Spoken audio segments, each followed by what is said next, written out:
নারায়ণগঞ্জের বন্দরের মদনপুর থেকে মদনগঞ্জ পর্যন্ত এই সড়কটি সবশেষ সংস্কার হয় ২০২৩ সালে। তবে ৬ মাস না পেরোতেই আবারও বিটুমিন ওঠে, সৃষ্টি হয় খানাখন্দ। সড়কটি শিল্পাঞ্চলের সাথে যুক্ত হওয়ায় ভারী যানবাহন বেশি চলাচল করে।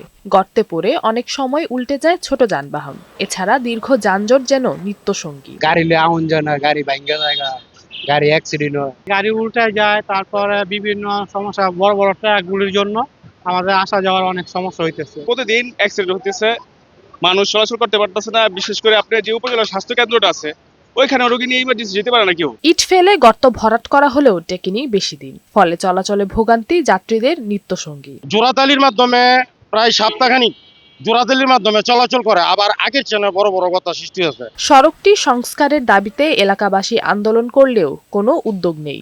প্রশাসন বিভাগের হেড, ওনার সাথেও যোগাযোগ করেছি, উনি আমাদের কোনো সমাধান দিতে পারেনি। সড়কটি সংস্কারের পদক্ষেপ নেয়ার কথা জানিয়েছেন উপজেলা নির্বাহী কর্মকর্তা। মদনগঞ্জ থেকে মদনপুর যে রাস্তাটা, সেই রাস্তাটা কিন্তু সংস্কারের কার্যক্রম চলমান আছে। দ্রুত সড়কটি সংস্কারের দাবি এলাকাবাসীর। নওশীন জান্নাত, বৈশাখী সংবাদ।